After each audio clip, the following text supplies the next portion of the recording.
चिंता समम नास्ति शरीर शोषण, चिंता के समान शरीर का शोषण करने वाला और कोई दूसरा नहीं है। चिंता और चिता ये दोनों एक समान है, इनमें अंतर क्या है बोले बिंदु मात्र का फर्क है। नमस्कार दोस्तों, नमस्ते संस्कृताया, स्वागत है आपका हमारे चैनल में। आप देख रहे संस्कृत ज्ञान प्रमाण और मैं आपका साहब नितेश तिवारी। गीता का हम लोग पारायण कर रहे थे, ठीक है। आपने सुना है गीता जीवन है, क्यों? मतलब गीता जीवन है तो मतलब ऐसा क्या है जो कि गीता ही जीवन है? जो हम खा रहे हैं, उठ बैठ रहे हैं, पी रहे हैं, सो रहे हैं, ये जीवन नहीं है। नाना प्रकार के कृत्य कर रहे हैं, कर्म कर रहे हैं, ये जीवन नहीं है। तो बोले हाँ, ये भी जीवन है, लेकिन ये जीवन ऐसा मतलब जैसा कार्य अभी अभी गिनाया गया है, ये कार्य तो पशु भी करते हैं। फिर तुम में और पशु में अंतर ही क्या रह गया? ये जीवन है, परंतु ये तुम्हारा जीवन नहीं है। तुम्हारा जीवन क्या है ये गीता बताएगी, ठीक है। अभी तक सबने कथा सुना है, ठीक है, भागवत कथा सुन लिए, पुराण सुन लिए, उनमें क्या है कहानियां बताई गई हैं, ठीक है। लेकिन गीता में क्या सिर्फ ज्ञान बताया गया, इसमें कहानी नहीं बताई गई है। सिर्फ पहले अध्याय में ये जो गीता का ज्ञान है किस लिए बताया जा रहा है ये बताया गया है। आज तो बहुत ही महत्वपूर्ण है, क्योंकि आज प्रथम अध्याय समाप्त भी हो जाएगा। आज शायद 5वां दिन है, ठीक है। तो मतलब कल तक हम लोग कहाँ तक पहुंचे थे कि यहाँ पर अर्जुन ने कहा, हे कृष्ण, हे भगवान, हमारा रथ जो है वो दोनों सेनाओं के मध्य में ले चलो, ठीक है। किस लिए लेकर चलो? क्योंकि मैं देखना चाहता हूँ। क्या देखना चाहता हूँ? कि ये जो मैं देखना चाहता हूँ, यावदेतान निरीक्षेयम्, कब तक लेकर? जब तक मैं इन सबको देखता हूँ कि कौन मेरे साथ युद्ध करने में सक्षम है। जब उन्होंने कहा भगवान श्री कृष्ण से कि मेरा रथ सभा के मध्य में, क्या कहते हैं, सेनाओं के मध्य में ले चलो, तो उस समय अर्जुन ने धनुष उठा करके पूरा पौरुषत्व पूर्ण वचन बोला था, ठीक है। मतलब युद्ध करने के लिए तब भी वो तैयार ही थे। लेकिन जब वहां पर उन्होंने तत्रापश्य स्थितान पार्था पितृनथ पितामहान, मतलब वहां पर उन्होंने स्थित देखा, किनको देखा?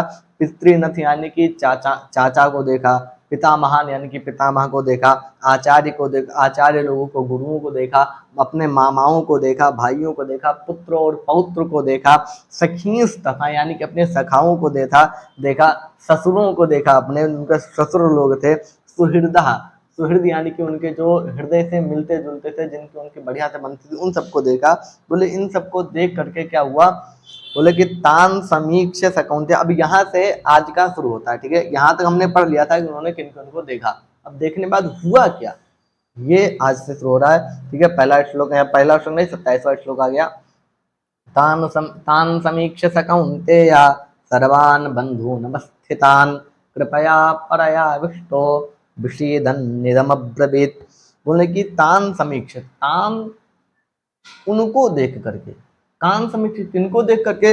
बोल रहे हैं कि चाचा, मामा, दादा, काका, आचार्य, मातुल, भ्रातृन, पुत्रान, ऊपर वाले श्लोक में जो जो गिनाया गया है उन सभी को देख करके, समीक्षा यानी कि देख करके, सह कौंतेय, वो जो कौंतेय थे, वो जो कुंती के पुत्र थे, कौन? अर्जुन। वो जो अर्जुन थे, ठीक है, सर्वान बंधु नमस्थितान, सभी भाइयों बहनों को, वो जो अर्जुन थे सभी अपने भाई बंधुओं को, बंधु बांधवों को देख करके विषीदन्य, विषाद पूर्वक, विषीद, ठीक है, विषाद पूर्वक, कृपया परया विष्णु, और परम कृपया यानी कायरता पूर्ण, इदम अब्रवीत, इस प्रकार के वचन बोला, ठीक है। मतलब अत्यंत करुणा से युक्त, कृपया से, कृपया यानी कि करुणा से युक्त, अथवा कायरता से, ठीक है। कृपया यानी अत्यंत करुणा से युक्त होकर शोक करते हुए उन्होंने कुछ इस प्रकार से बोला। क्या बोला? अगले श्लोक में बताते हैं कि अर्जुन उवाचा, अर्जुन ने बोला, क्या बोला? दृष्ट्वेमं स्वजनं कृष्णा युत्सं समुपस्थितं सेदन्ति मम गात्राणि मुखं च परिशुष्यति।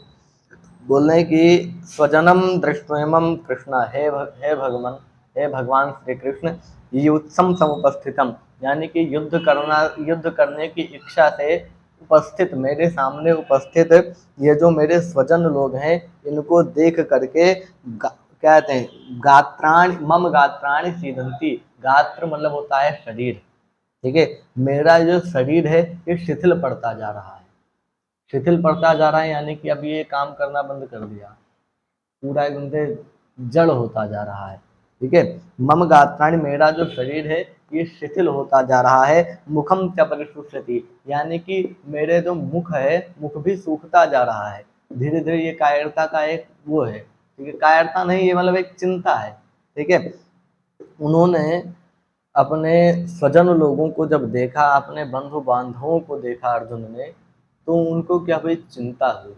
क्या चिंता हुई कि अभी युद्ध होगा, युद्ध होने के बाद ये लोग मारे जाएंगे, मैं अपने ही भाई बंधुओं का हत्या करूंगा। ठीक है।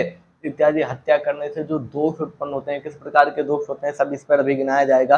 कुल दोष होता है, जाति दोष होता है, ठीक है, इत्यादि जो दोष होगा, दोषों से क्या हानि होगी, हमको तो हानि होगी, हमारे पितरों को भी हानि होगी, इत्यादि सब। मतलब अर्जुन युद्ध क्यों नहीं करना चाहते, ये इसमें बताएंगे। अब कोई भी व्यक्ति है जो इतना सब कुछ हो चुका है, युद्ध भूमि तक पहुंच चुका है, वहां पर वो यदि मना कर रहा है कि मैं युद्ध नहीं करूंगा, तो केवल वह उसकी कायरता नहीं, उसके लिए उसको एक कोई तर्क भी देना पड़ेगा। तो उन्होंने क्या क्या कारण बताया है कि मैं युद्ध क्यों नहीं करना चाहता, वो अभी आप जानने वाले हैं। ठीक है, मतलब जान रहे हैं। बोले कि मेरा जो शरीर है शिथिल होता जा रहा है, मुख भी मेरा सूखा जा रहा है। बेपथुश्च शरीरे में रोम हर्षश्च जायते, बोले कि शरीर में शरीरे बेपथु, मेरा शरीर जो है वो, उसमें कंपन सा महसूस हो रहा है, कांपने लगा। अब अर्जुन का शरीर क्या है, कांपने लगा। रोम हर्षश्च जायते, और पूरे शरीर में रोमांच सा फैल गया। रोमांच यानी कि अब एकदम से अलग ही अवस्था होती है शरीर की। ठीक है। जब शरीर मतलब कुछ करने की इच्छा समाप्त हो जाती है, उस समय ऐसे ऐसे लक्षण दिखाई देते हैं। फिर बोले गांडीवम संसते हस्तात् त्वक्चैव प्रदीयते, हे भगवान, गांडीव क्या था, अर्जुन के धनुष का नाम था गांडीव। गांडीव की महिमा बड़ी निराली है गुरु जी। ठीक है।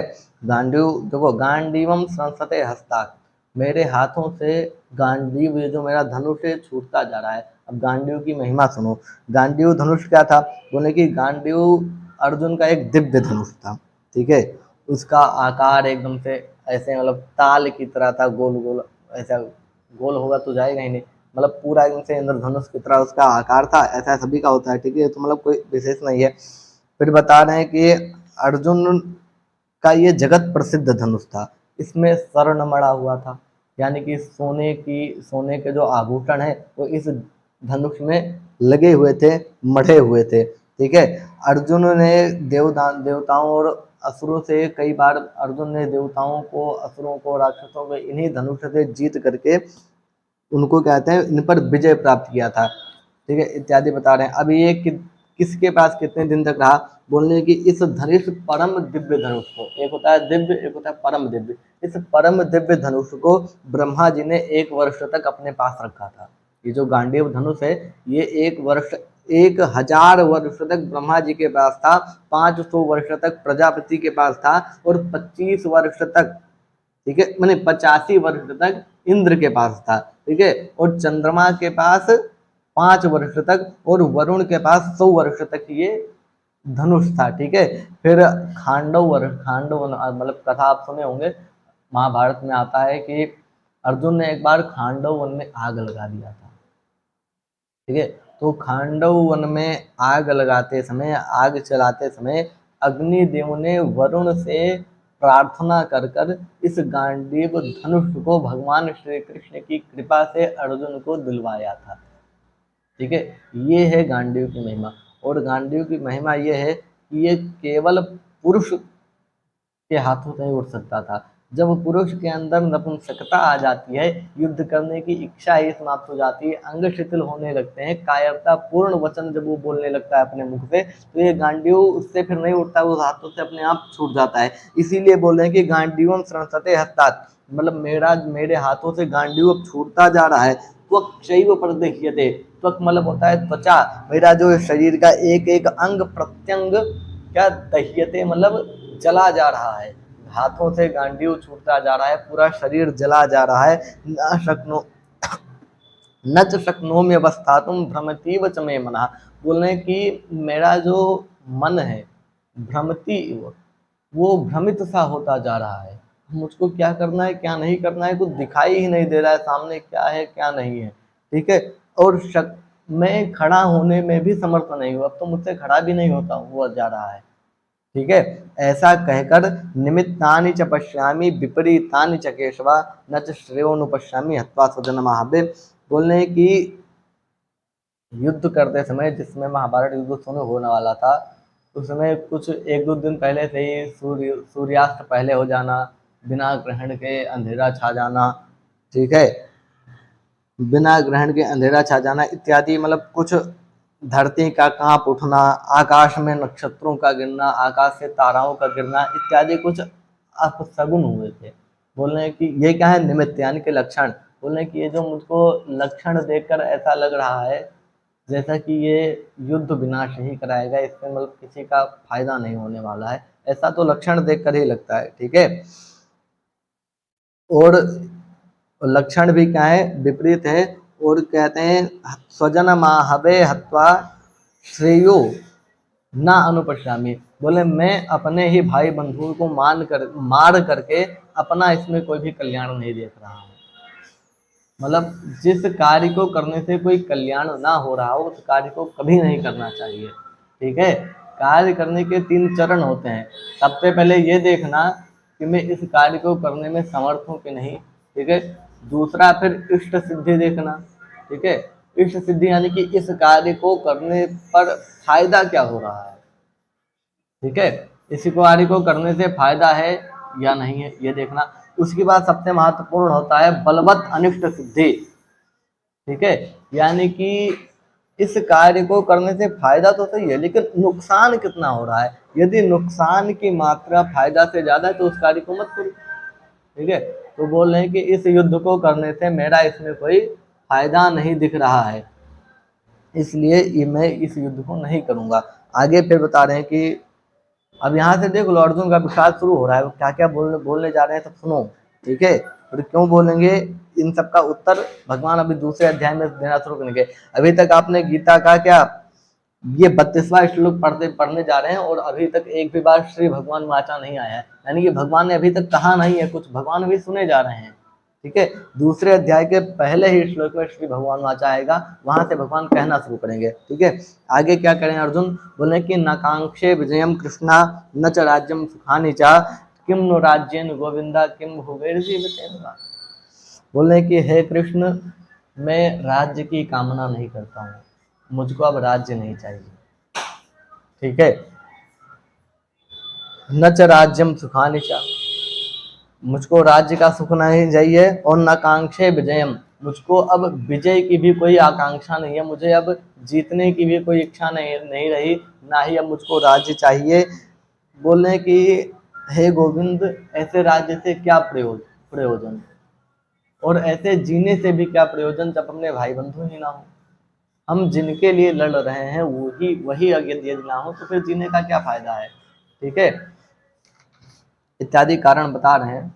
अर्जुन अभी क्या करें, मोह माया में फंसे हुए हैं, ठीक है, इसलिए उनको दूसरों की चिंता हो रही है, ठीक है, उनकी चिंता हो रही है जो उनको मार। अर्जुन इस समय उनकी चिंता कर रहे हैं जो उन्हीं को मारने के लिए उनके सामने शस्त्र लेकर खड़े हैं, तत्पर हैं। एक इशारा मिले, एक मौका, छोटा सा मौका मिले और अर्जुन की हत्या कर दें, उनके लिए अर्जुन ये सोच रहे हैं, ठीक है। आगे फिर सुनो, ऐषामर्थे कांक्षितम नो राज्यम भोगा सुखानि च त इमेव स्थिता युद्धे प्राणास्त्यक्ता धनानि च।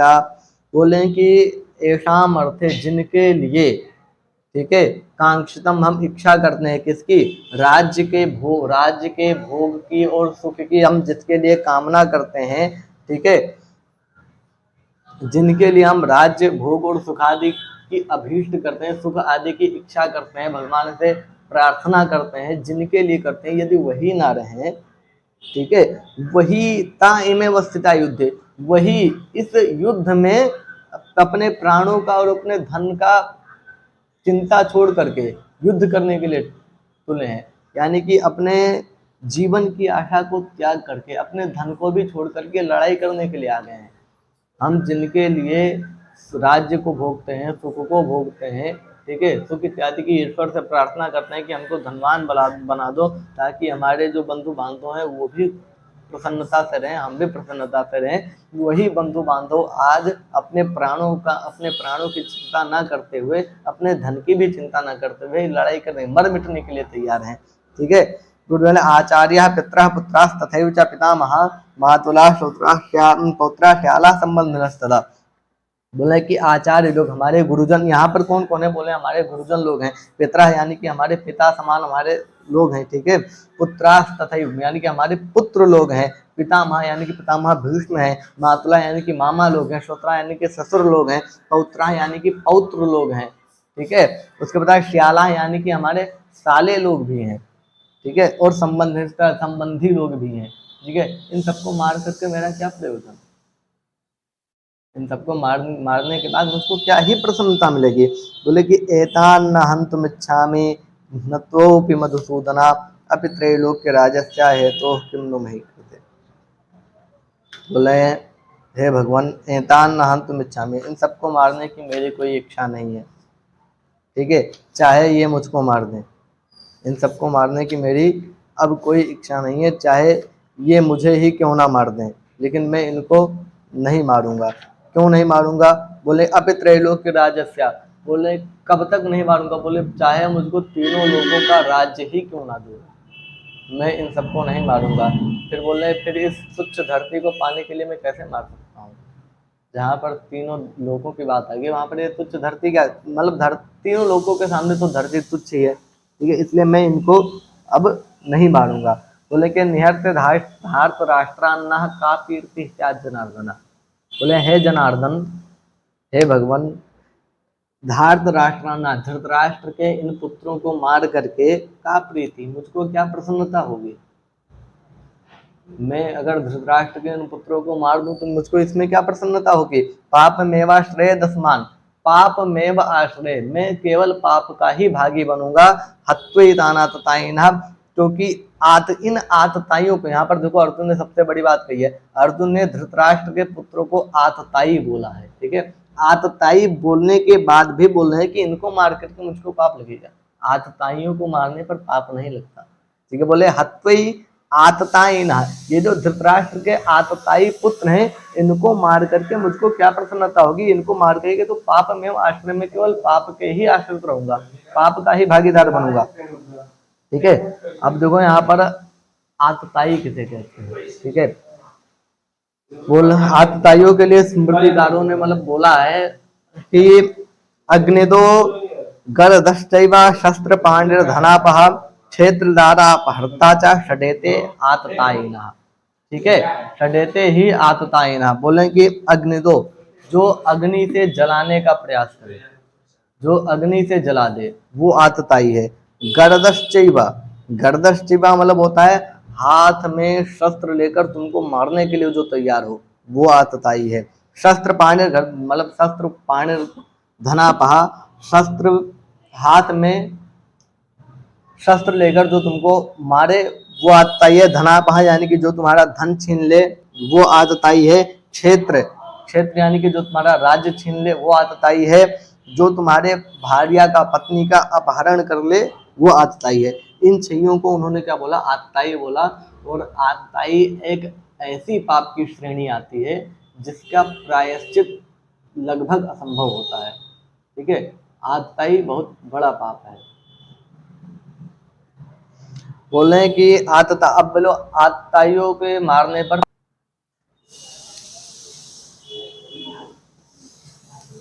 फिर आतताइयों के बारे में बता रहे हैं कि आततायिन मायांतम हन्या देवा विचारयन ना आतताई वधे दोषो हंतुर्भवति कश्चना।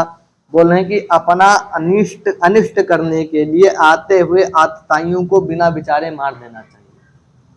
यानी कि जो तुम्हारे सामने तुमको मारने के लिए आ रहे हो, ठीक है, वो आतताई होंगे, क्योंकि आतताई के यहाँ पर भी लक्षण होता है, जो अग्नि से जला दे, हाथ में शस्त्र लेकर जो तुमको मारने को तैयार हो जाए, वो आतताई है। ठीक है, तो बोल रहे हैं कि अपना अनिष्ट करने के लिए, ठीक है, यानी कि तुम्हारा अनिष्ट करने के लिए कोई तुम्हारी ओर दौड़ता हुआ शस्त्र लेकर आ रहा हो तो उसको बिना विचारे मार दो।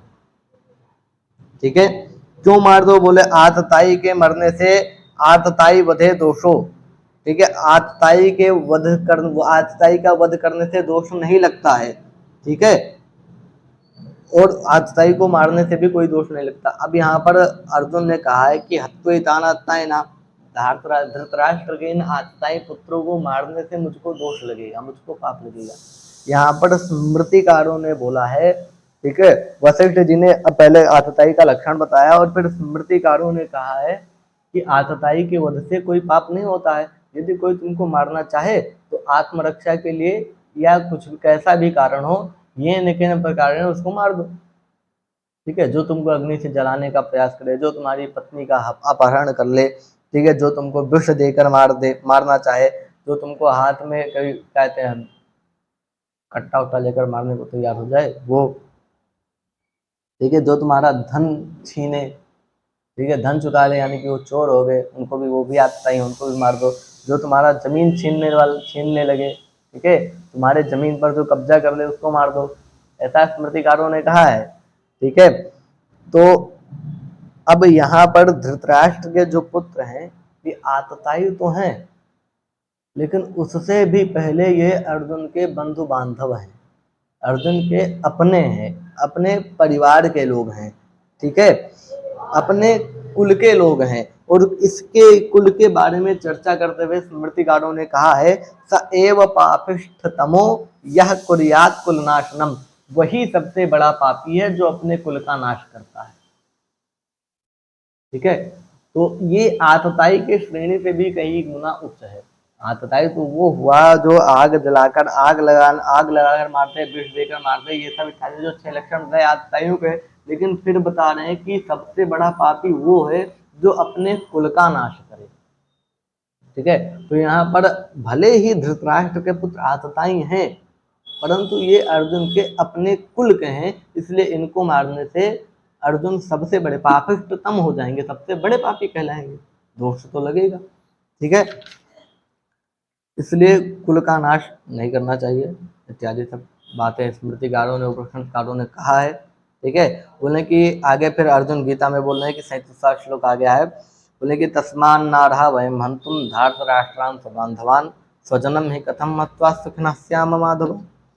बोलने की तस्मान नारहा वयम हंतुम धार्तराष्ट्रान स्वबांधवान, स्वबांधवान धार्तराष्ट्राम हंतुम, मतलब अपने बंधु बांधवों को, धृतराष्ट्र के जो पुत्र हैं इनको मारने के लिए तस्मान ना अरहा, हम लोग योग्य नहीं है। ठीक है, योग्य क्यों नहीं है? क्योंकि हम लोग पापी नहीं। धृतराष्ट्र के इन आतताई पुत्रों को मारने के लिए हम लोग वयम तस्मात न अर्हा, हम लोग इसके योग्य नहीं है।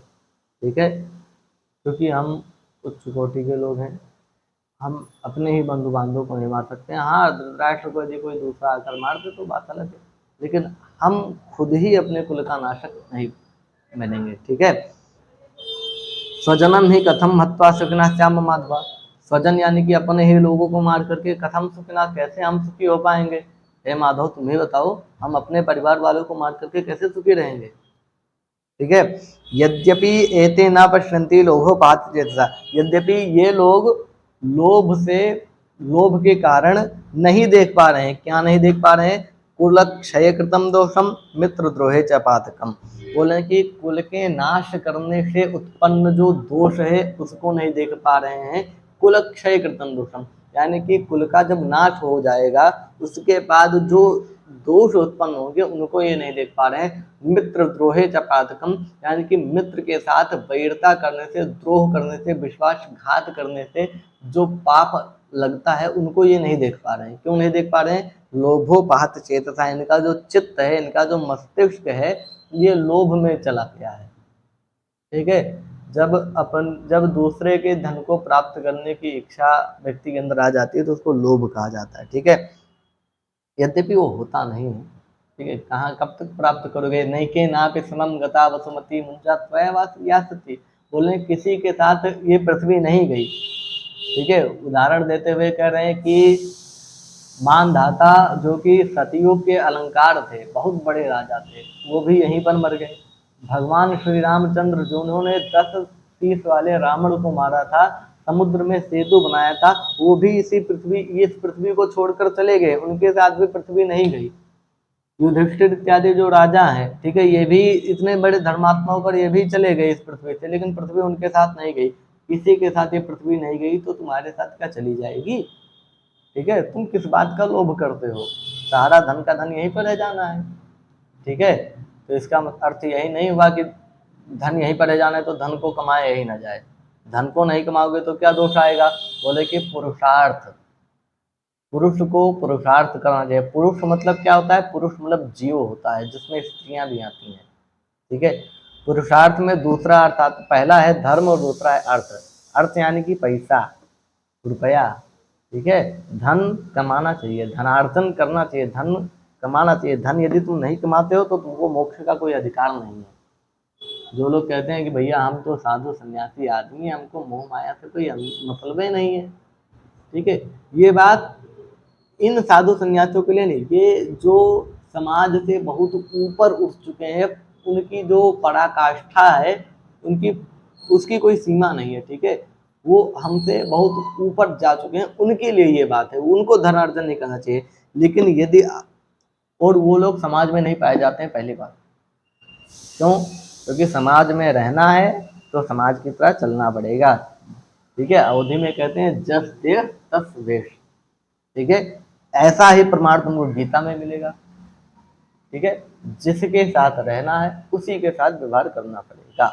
यदि आप देवताओं, जैसे लिखा है कि देवताओं की पूजा करने के लिए पहले देवत्व को प्राप्त करना चाहिए, यानी कि धोती कुर्ता पहनकर सभ्य होकर एक उनसे स्नान करके चंदन इत्यादि लगा करके देवताओं की पूजा किया जाता है। क्यों? क्योंकि देवताओं की पूजा करनी है। अब तुम देवताओं के वेश में जा रहे हो, ठीक है, देवताओं के देश में जा रहे हो मंत्रों के द्वारा, तो तुमको भी देवता बनना पड़ेगा। जैसा जस देश तस देश। ठीक है, जैसा स्थान हो उसी के स्थान, उसी के हिसाब से अनुसरण करना चाहिए। आगे फिर बता रहे हैं, कथम न ज्ञेयम अस्माभि पापा दस्मा निवर्तितम कुलक्षय कृतम दोषम प्रपश्यत भिड़ जनार्दन।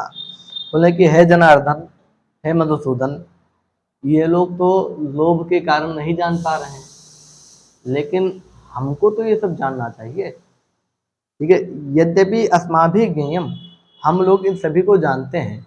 कुल के नाश होने से क्या दोष होगा, मित्र द्रोह से क्या दोष होता है, इन सभी को हम जानते हैं, तो क्यों ना हम इसको टालने का कोई प्रयास करें। ठीक है, जो मूर्ख हैं उनको तो मूर्ख रहने दो, जो बुद्धिमान है वो तो कुछ प्रगति करें।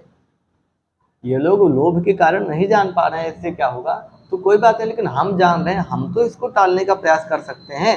ठीक है, आगे फिर बता रहे हैं, कुलक्षय प्रणशंति। अब देखो, कुल का नाश होने से क्या क्या दोष लगता है, ध्यान से सुनो महाराज। ठीक है, कुल के नाश होने से क्या क्या दोष लग सकते हैं? बोले कि कुलक्षय प्रणश्यन्ति कुल धर्मा सनातन। ठीक है, धर्मे नष्टे कुलम कृष्ण अधर्मो विभोत्थिता। कुलक्षय यानी कि कुल के नाश होने से कुल धर्म सनातन धर्माश्च, अपना जो कुल धर्म है, अपना जो सनातन धर्म है, ये प्रणश्यन्ति, ये नष्ट हो जाता है। कैसे नष्ट होता है ये भी आगे बताएंगे। ठीक है, ये जो कुल धर्म है, धर्म दो प्रकार के कहे गए हैं, एक सनातन धर्म। ठीक है, सनातन मतलब क्या होता है? सनातन धर्म मतलब होता है जीव मात्र का जो धर्म है, वो धर्म। ठीक है, अपने परंपरा से चली आई जो मर्यादाएं हैं, वो कुल धर्म है। ठीक है, बोले कि कुल का जब नाश हो जाएगा, जब बड़े बुजुर्ग बचेंगे ही नहीं, तो आने वाली जो पीढ़ियां हैं उनको कैसे पता चलेगा हमारे कुल देव कौन है, हमारे कुल देवता कौन है। ठीक है, हमको किन किन मर्यादाओं का पालन करना है, हमारी जो वंशागत चली आई परंपरा है उनका अनुसरण कौन करेगा? वो तो नष्ट हो जाएगा। फिर बोले धर्म नष्ट हो जाएगा। ठीक है, क्योंकि बड़े बुजुर्ग जब बचेंगे ही नहीं तो कौन बताएगा तुमको क्या करना है क्या नहीं करना है, कौन हो तुम, किस वंश से हो, तिवारी हो, ब्राह्मण हो, क्षत्रिय हो, किस गोत्र के हो, इत्यादि सब नष्ट हो जाएगा। ठीक है, फिर बोले धर्म नष्ट होने से क्या होगा? बोले कि धर्मे नष्टे कुलम, धर्म नष्ट होने से कुल का नाश होगा।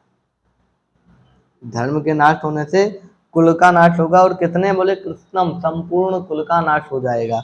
अधर्मो विभूतता, और पूरे कुल में पाप ही पाप फैल जाएगा। किस प्रकार का पाप फैलेगा बताते हुए कह रहे हैं कि अधर्मा विभवात कृष्णा प्रदुष्यन्ति कुल स्त्रिया स्त्री सुदुष्टा सुवार्ष्णेया जायते वर्ण संकरः। वर्ण संकर के बारे में बता रहे हैं यहाँ पर। वार्ष्णेय मतलब होता है वृष्णि वंश में उत्पन्न हुए जो भगवान श्री कृष्ण। बोले हे कृष्ण, अधर्म अधर्म से अभिभूत होकर, ठीक है, अधर्म से अभिभूत होकर कुल स्त्रियां प्रदुष्यन्ति, जो कुल की स्त्रियां हैं वो दूषित हो जाती हैं, ठीक है। और स्त्रियों के दूषित होने से वर्ण संकर जाते, वर्ण संकर उत्पन्न होते हैं, ठीक है। वर्ण संकर उत्पन्न होने के मतलब शास्त्रों में बताया है वर्ण संकर किसे कहते हैं। तो पहले संकर को जानो फिर वर्ण संकर जानना, ठीक है। संकर क्या होता है, तो संकर का मतलब अलग होता है, ठीक है। हम पहली बात मैं बता दे रहा हूँ, मैं शंकर की बात नहीं कर रहा हूँ, मैं शंकर की बात कर रहा हूँ। भगवान शंकर वाले, भगवान शंकर जी वाले शंकर में क्या है, ये तालव्य सकार है गुरु जी, ये वाला सकार है, और मैं इस वाले सकार की बात कर रहा हूँ, ठीक है। दोनों में सकार भेद है, ये वाला शंकर और ये वाला शंकर, ये अलग है। ये कहाँ भगवान शिव की बात कर रहा है और ये कहाँ दूषित स्त्रियों दूषित लोगों की बात कर रहा है। शंकर मतलब सामान्य अर्थ चांडाल होता है, ठीक है, और ये शंकर जी भगवान है, उनकर मत जाना। इसीलिए व्याकरण पढ़ना चाहिए, ठीक है। कहीं तुम शंकर को शंकर ना बोल दो, कहीं तुम भगवान को चांडाल ना बोल दो, ठीक है। अब दोष तो फर्क तो इतना है, ये वाला सकार है, ये वाला सकार है। कहाँ हमको शंकर बोलना था, हम शंकर बोल दिए। कहाँ हम भगवान शिव की स्तुति करने जा रहे थे श्लोक में, और कहाँ से हम ये कहते हैं चांडाल की स्तुति कर दिए, ठीक है। शब्दों का ध्यान रखना है, शब्द ब्रह्म है। जिस तरह आप ब्रह्म की पूजा करते हैं, भगवान की पूजा करते हैं, शब्दों की पूजा करो। क्यों? भगवान गुरु जी, भगवान जब मारते हैं तो बचता नहीं है कोई, ठीक है। ऐसे शब्द भी ब्रह्म है, शब्द से शब्द, अब उस शब्द रूपी ब्रह्म से, शब्द रूपी भगवान से जब किसी को तुम मारोगे बचेगा नहीं। और भगवान जब कुछ देते हैं तभी कमी नहीं रहती, इसलिए मधुर शब्दों को बोलोगे तो आशीष के रूप में जाएगा, ठीक है, तो उसका कल्याण हो जाएगा। ऐसे ही हमारे क्या शास्त्रों में मंत्र शक्ति है, ठीक है। जैसे किसी को तुम गाली देते हो तो क्या होता है, जो तुम्हारा गुस्सा है, पूरा जितना क्रोध है सब शांत हो जाता है। 2-3 बार कस के गाली दो, तुमसे पूरा क्रोध शांत। क्यों? गिने चुने गए कुछ ऐसे शब्द हैं जिनके उच्चारण से गाली शांत होती है, मतलब क्या क्रोध शांत होता है। ऐसे मंत्र में शक्ति है। हमारे ऋषि मुनियों ने कुछ ऐसे ऐसे शब्दों को एकत्रित करके उनको मिला जुला के कुछ ऐसे मंत्र बनाए हैं जिस मंत्र का उच्चारण करने मात्र से जीवों का कल्याण हो जाता है, ठीक है। या या तत्त कार्य होते हैं, मतलब हमको ये कार्य कराना है भाई, पूजा करा लो, हो गया, ठीक है। जब दो अलग अलग धर्म, ध्यान से सुनो गुरु जी, जब दो अलग अलग धर्म एक साथ मिलते हैं, ठीक है, उसके बाद अपनी मर्यादाओं का पालन नहीं करते हैं, उनसे जो संतान उत्पन्न होती है वो वर्ण संकर। ये नहीं कि दो धर्म से उत्पन्न, अब जो धर्म क्या है, जीव मात्र का एक ही धर्म है, ठीक है। यहाँ पर तो धर्म पता है, कुल धर्म और जाति धर्म, ठीक है। जाति से तो सभी ये लोग एक ही हैं, सनातन धर्म सभी का है, क्योंकि भगवान 15वें अध्याय में कह रहे हैं कि ये सारा संसार मुझसे उत्पन्न हुआ है और ये सारा संसार सनातन है। जीव भूता सनातना, जितने भी जीव उत्पन्न हुए हैं इस पृथ्वी पर, देव असुर दानव दैत्य किन्नर नाग पशु पक्षी मानव, ये सब सब सनातन है, ठीक है। तो यहाँ पर तो जाति धर्म तो एक ही हुआ, कुल धर्म होता है। कुल धर्म यानी कि हमारे कुल देवता क्या है, कुल देवी क्या है। कुल में जैसे क्या कहते हैं, शादी वादी अब कोई कराने जाए, मतलब देखते होंगे हर एक घर की अलग अलग परंपरा होती है। जैसे उत्तर प्रदेश में शादियाँ कुछ अलग प्रकार से होती है, बिहार में कुछ अलग प्रकार से होती है, मिथिला में अभी भी 3-3 दिन की शादी होती है। वहाँ पर क्या कहते हैं, हरियाणा पंजाब चंडीगढ़ इत्यादि में देख लो, 2-3 घंटे में ही शादी, 2-3 घंटे का 10-15 मिनट में ही शादी हो जाती है, ठीक है। अलग अलग सबकी अलग अलग परंपराएं हैं, ठीक है। उनकी परंपराओं से चलना चाहिए। हिमाचल की पद्धति एकदम से अलग है, ठीक है। तो सबका, हर एक मनुष्य के कुल का अलग अलग पद्धति होता है, अलग अलग विचार होता है, ठीक है। तो जब हमारे कुल का नाश हो जाएगा तो पता कैसे चलेगा हम किस कुल से हैं, ठीक है। तो बोल रहे हैं कि जब दो धर्म के स्त्री और पुरुषों की का जब विवाह होता है, संबंध होता है, उसमें वो अगर अपनी मर्यादाओं का, अपने कुल का पालन नहीं करते, उससे जो संतान होता है वो वर्ण संकर। यदि मर्यादाओं का पालन करते हैं तब तो सही है। क्यों? क्योंकि हमारे सूर्यवंश यानी कि भगवान श्री राम जी के वंश, भगवान श्री राम क्षत्रिय थे, ठीक है। और उनके वंश में उत्पन्न कुछ ऐसे ऐसे राजा हैं जिनका विवाह ऋषि कन्याओं से हुआ है, यानी कि ब्राह्मण कन्याओं से हुआ है। तो वहां पर ब्राह्मण और क्षत्रिय जो दो अलग अलग जातियां हो गई। अब बता दो उनसे उत्पन्न संतान वर्ण संकर हो गया? ऐसा नहीं है, ठीक है। क्यों? क्योंकि वो जो ऋषि कन्या थी, वो जब सूर्यवंश में यानी क्षत्रिय के पास आई, सूर्यवंश में जब आई, क्षत्रिय वंश में जब आई, तो उन्होंने उस क्षत्रिय धर्म का पालन करना शुरू कर दिया। अपनी कुल की मर्यादाओं का, मतलब वो कुल समाप्त होकर अपने कुल के मर्यादाओं का पालन किया। जब व्यक्ति अपने कुल की मर्यादाओं का पालन नहीं करता तब वर्ण संकर उत्पन्न होता है। तब क्या होता है? संकर दोष लगता है। गुरु जी, वर्ण संकर इतनी बार बोला, वो बात अलग है, ठीक है। तब क्या होता है? संकर दोष लगता है। जब दो धर्म मिलकर, ठीक है, दो धर्म मिलते हैं और अपनी मर्यादाओं का पालन नहीं करते, तब संकर दोष लगता है। और यही संकर आगे चलकर वर्ण संकर, जाति संकर, आहार संकर, वर्ण संकर, जाति संकर, आहार संकर, ऐसे नाना प्रकार के, वैश्य संकर, वेश संकर, देश संकर इत्यादि प्रकार के संकर दोष लगते हैं, ठीक है। संकर मतलब चांडाल होता है, चांडालत्व को प्राप्त कर जाते हैं, ठीक है। यहाँ पर बोले अधर्मा विभवात कृष्णा व्रतुष्णन्ति कुलस्त्रिया। अधर्म से पूरे, जब हमारे कुल में अधर्म ही अधर्म छा जाएगा, ठीक है, तो क्या हो जाए? कुलस्त्रिया प्रतुष्णन्ति, कुल की जो स्त्रियां हैं वो दूषित हो जाएंगी, ठीक है। उनका अपहरण करने लगेंगे लोग। और स्त्रियों के दुष्ट होने से वो अपने, कहते हैं, मर्यादाओं का, अपने परंपराओं का पालन करना भूल जाएंगे। उनको पता ही नहीं चलेगा हम किस मर्यादा से, किस किस परंपरा से हैं, किस गोत्र से हैं, किस जाति से हैं, ठीक है। और आगे चलते पीढ़ी दर पीढ़ी क्या होगा? वर्ण संकर उत्पन्न होने लगेंगे। देखो, वर्ण संकर उत्पन्न होंगे तो क्या होगा? पितरों को क्या हानि होगी? बोले कि संकरो नरकायैवा कुलघ्नानां कुलस्य च पतन्ति पितरो शेषां लुप्त पिंडो जगत्या, ठीक है। बोले कि संकरो नरकायैवा, ये जो संकर है ना, ये नरक के द्वार है। संकर यानी, अभी मैं 2 मिनट पहले बताया था, एक बार फिर से बता दे रहा हूँ, ठीक है। मैं यहाँ पर इस सकार वाले शंकर की बात कर रहा हूँ, इसकी नहीं कर रहा हूँ। कहें तुम भगवान शंकर को नरक का द्वार समझ लो, ठीक है। 2 बार बता दिया हूँ, अगली बार ध्यान रखना, ठीक है। मैं, ध्यान से देख लो गुरु, इस शंकर की बात कर रहा हूँ, इस शंकर की नहीं, ठीक है। यहाँ पर ये वाले शंकर जी है, ये वाले शंकर है, ठीक है। बोल रहे हैं कि ये जो शंकर है ना, ये चांडालत्व को प्राप्त कर गए जो पुरुष है ना, ये नरक के द्वार होते हैं। कुल में ये यदि उत्पन्न हो जाए तो ये खुद तो जाएंगे, अपने पप्पा को भी लेकर जाएंगे, अपने पितरों को भी लेकर जाएंगे, ठीक है। हम तो डूबेंगे सनम, तुम सबको लेकर डूबेंगे। कुलघ्नानाम कुलस्य च, कुल को, ये कुल के लिए घातक होते हैं गुरु जी, कुल को मार देने वाले होते हैं। पतंति पितरो शेषाम, एशाम पितरो पतंती, इनके जो पितर लोग होते हैं वो गिर जाते हैं नीचे, यानी कि नरक में गिरते हैं। लुप्त कैसे गिरते हैं? लुप्त पिंडोदक क्रिया।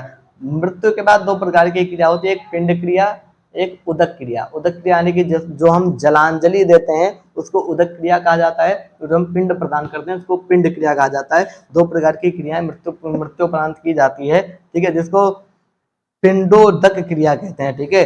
ये जो पिंड और जल वाली, जलांजलि वाली जो क्रिया है, ये लुप्त हो जाएगी, ये सब भूल जाएंगे, ये करेंगे ही नहीं। जो वर्ण संकर है इनको पता ही नहीं चलेगा, ठीक है। अगर करेंगे भी तो इनको दादा परदादा का जो अपने नाम पता होगा तब तो करेंगे ना, हमें नहीं पता होगा, ठीक है।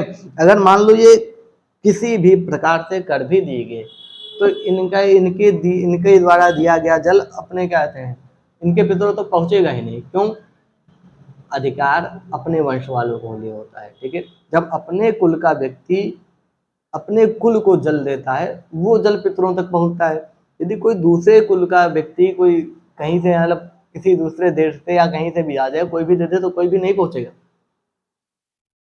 ठीक है, इसके लिए फिर ब्राह्मण को निमित्त मान करके कार्य कर दिया जाता है। तो अलग अलग पद्धतियां बताई गई हैं, लेकिन यहाँ पर जो सामान्य नियम बताए हैं भैया कि लुप्त पिंडोदक क्रिया यानी कि वर्ण संकर यदि उत्पन्न हुए तो ये जलांजलि वाली क्रिया है, पिंड वाली क्रिया ये लुप्त हो जाएगी, जिससे हमारे पितर लोग नरक की ओर गिर जाएंगे।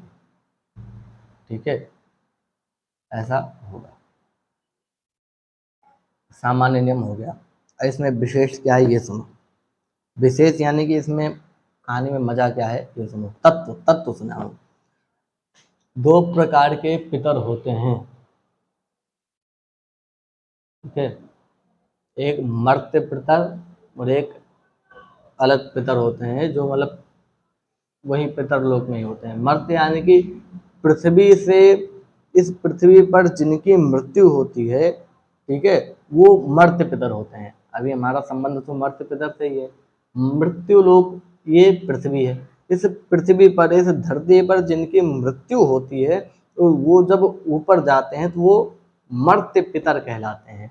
और ये जो जल क्रिया है, पिंड क्रिया है, ये मर्त्य पितरों के लिए होती है। और नरक में कौन गिरता है? ये गिरते हैं। कब गिरते हैं? जिन जिन पितरों को ये आशा होता है कि हमारे जो कुल के लोग हैं वो मुझको जल देंगे, वही गिरते हैं। अब मान लो कुछ कोई कोई कोई मरा भैया, मतलब किसी की मान लो मृत्यु हो गई, कोई मान लो कोई धर्मात्मा है, ऐसा दोष लग जाएगा ना। मान लो कोई धर्मात्मा है, महासज्जन प्राणी है और वो उसकी मृत्यु हो गई, वो अब मर्त्य पितर हो चुका।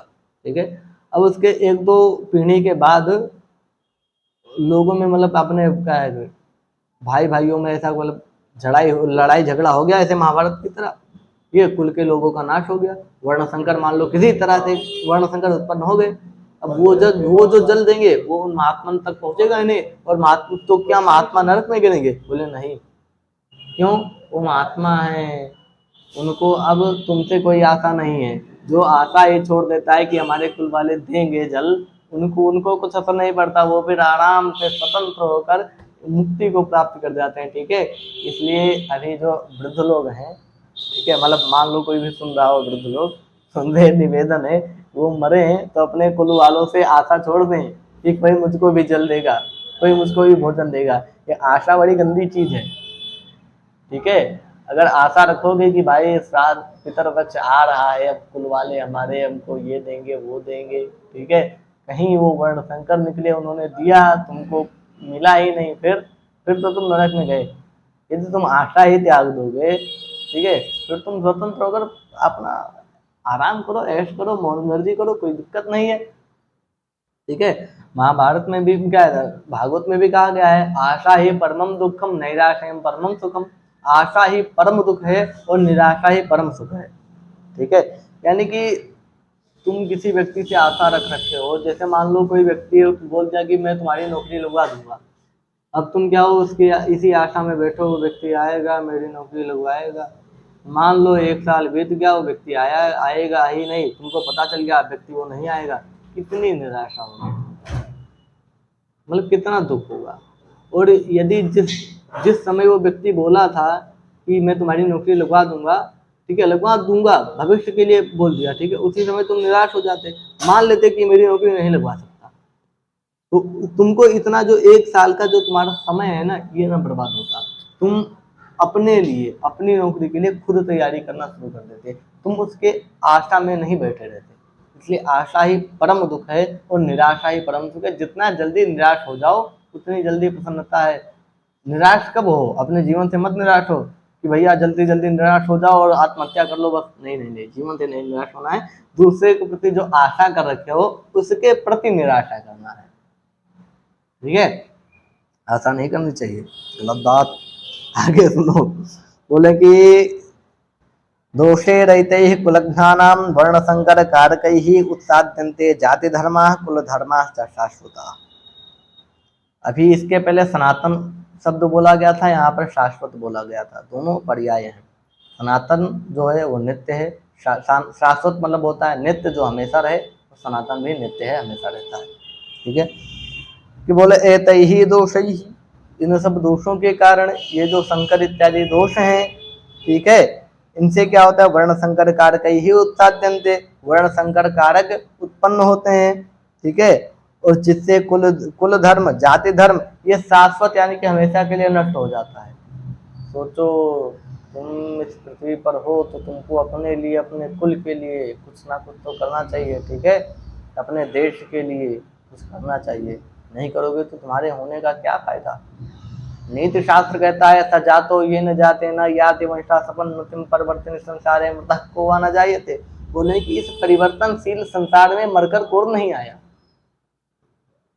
मरकर कौन नहीं आया, नहीं सभी आते हैं, लेकिन मरकर अमर वही होता है जो अपने याति वंशा समुन्नतिम, जो अपने वंश की उन्नति करता है, जो अपने समाज के लिए देश के लिए कुछ करता है। ठीक है, उसका नाम आता है।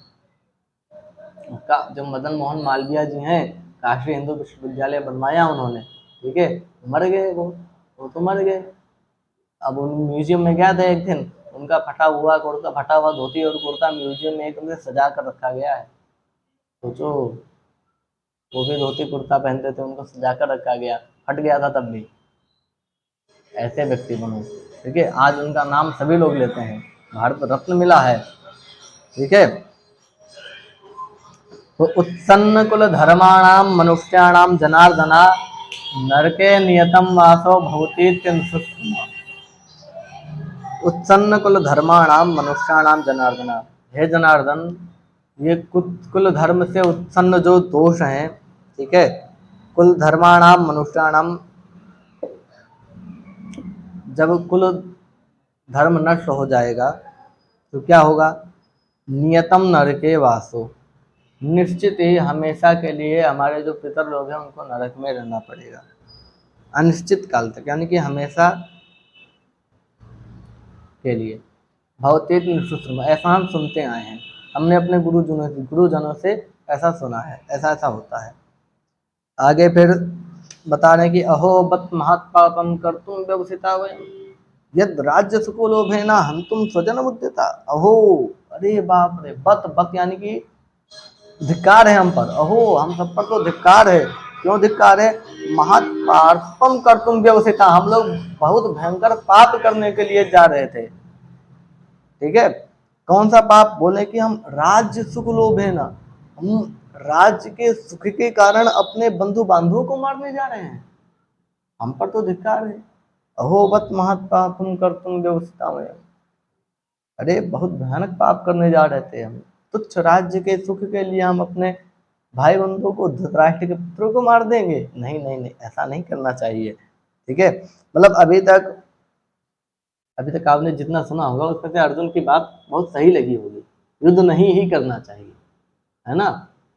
लेकिन अब प्रश्न बहुत विकट है, तभी तो भगवान को गीता सुनानी पड़ी, और छोटा मोटा प्रश्न होता तो समाप्त कर देते ना। संशय ही खतरनाक है गुरुजी।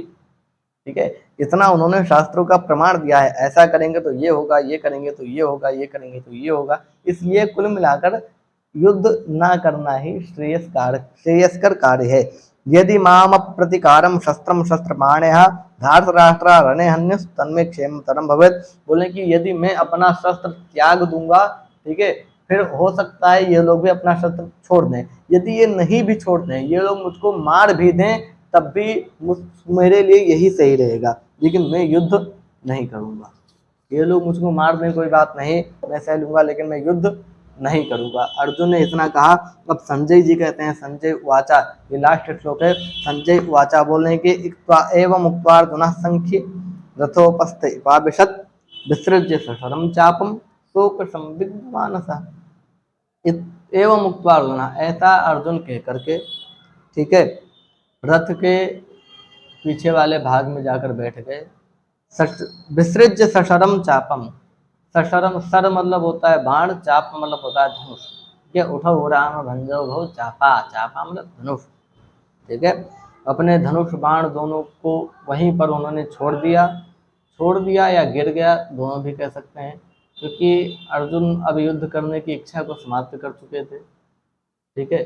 नपुंसकता छा गई थी उनके अंदर, इसलिए आप ये गांडीव धनुष जो है ये पुरुषों के हाथ में रुकता है, ठीक है। तो ऐसा मान लो छूट गया या गिर गया, कुछ भी कर दो। शोक संविघ्न मानता, अत्यंत शोक में ये लोग ये चले गए, ठीक है। अब अर्जुन को क्या हुआ, अत्यंत शोक हुआ। देखो चिंता नहीं करना चाहिए, क्यों, चिंता समम नास्ति शरीर शोषण, चिंता के समान शरीर का शोषण करने वाला और कोई दूसरा नहीं है। शोषण करना यानी कि भीतर ही भीतर तुमको मारना, ये होता है शोषण करना, ठीक है। चिंता के समान देखो शास्त्रों में महाभारत में बताया गया है कि चिंता चिता समायुक्ता बिंदु मात्रम विशेषतः, चिंता और चिता ये दोनों एक समान है। इनमें अंतर क्या है, बोले बिंदु मात्र का फर्क है। चिंता में ऊपर एक बिंदु है और चिता में बिंदु नहीं है। बोले बिंदु मात्रम विशेषता, विशेष फल इसमें इतना है कि चिंता में बिंदु है, चिता में बिंदु नहीं है। दोनों करते क्या है, बोले कि सजीवम दहते चिंता, निर्जीवम दहते चिता। बोले कि जो चिंता होती है वो सजीव जीते जी जला डालती है, और जो चिता होता है वो मरने के बाद जलाती है।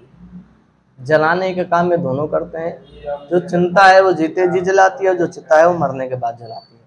तो चिंता से तो अच्छा ये चिता जीते जी ना जले, मरने के बाद तो जले या फेंकें काट दें, कुछ कोई पता नहीं, ठीक है। तो अर्जुन ने इस प्रकार से अपना मतलब तर्क दिया कि मैं युद्ध क्यों नहीं करूंगा। अब अगले अध्याय में, दूसरे अध्याय में भगवान उनको उपदेश देंगे, बताएंगे तुमको युद्ध करना क्या है। सबसे पहले वो आत्मा को बताएंगे कि बेटा जो जिनको तुम मारने की बात कर रहे हो कभी मरेंगे ही नहीं, क्यों, आत्मा ना तो जीती है ना मरती है, तुम किसे मारना चाहते हो। तुम एक पृथ्वी लोक पर आए हुए एक तुच्छ मनुष्य, तुम्हें क्या क्षमता कि जो तुम दूसरों को मार दो, आत्मा को तुम मारोगे। ना ना, आत्मा तो अमर है यार, नैनम छिदन्ति शस्त्राणि नैनम दहति पावका, ना शस्त्र इसको काट सकता है, ना पावका, पावक में अग्नि होता है, ना अग्नि इसको जला सकती है, ठीक है। ना चैनम क्लेदयन्त्यापो, ना ही ये स्त्री है, ना ही पुरुष है, ना ही नपुंसक है, ना शोषित मारता, ना वायु उसको उड़ा सकती है। ऐसी आत्मा को तुम मारना चाहते हो, नहीं ये तो गलत बात है, छोड़ो, ठीक है। अगले अध्याय में अगले दिन यानी कि कल से हम भगवान को सुनने जा रहे हैं, ठीक है। तैयार रहना, तब तक के लिए नमस्कार।